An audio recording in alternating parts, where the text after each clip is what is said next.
I guess you might see, no, you might remember this face, but I want to see if you remember anything else.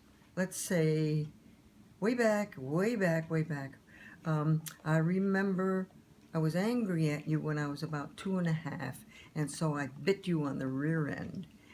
And guess who bit me on the rear end? Yes, my mother. And so I got, well, anyway. So now you have a better idea who I am. Okay, remember the Broadway Bears Club?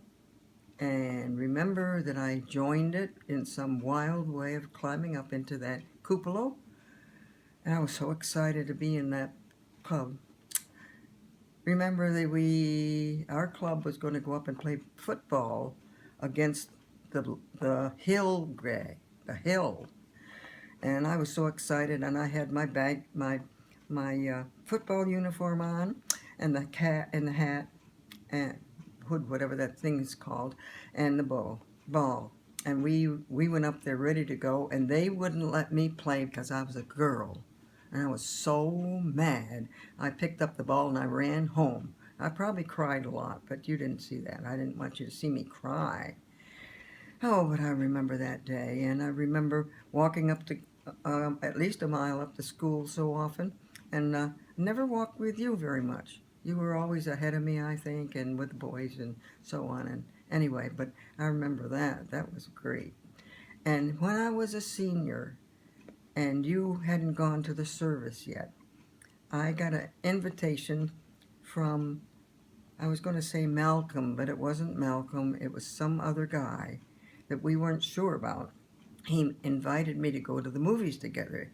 He was in the service, and I was all excited that this was a great event. I thought it would be wonderful. And you stopped me up on the top of the floor of the stairs, and he said, "Remember, don't let him do anything you don't want him to do." And I just looked at him as if I knew what. I mean, I didn't have the foggiest idea what he might do. Who? Anyway, I said, "Thank you. That was a very, very sweet thing to do," and I appreciated it. And remember when, no. Yeah.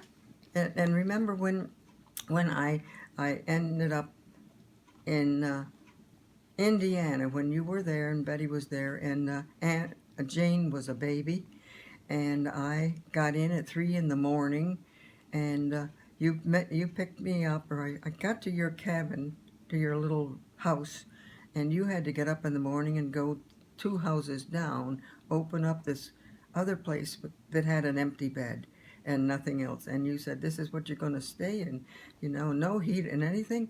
And so I just crawled under every blanket I could find and spent the night.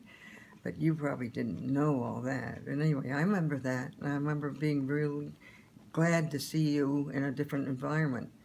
And I got to see you a lot in California too, a number of times with Dad and Mother. I loved that. I loved going out there and seeing you and being with you guys.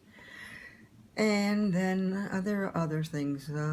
I guess I ought to stop. But anyway, I understand that you're going to be 90 today or soon, and that's a lot. I can't catch up with you yet. I'll try, but I can't. And so I guess I'll just sing you a song and tell you also ahead that I really love you. You were my boyfriend from the beginning. Did you know I used to carry your picture in my billfold when I was in college? Always said, "This is my brother."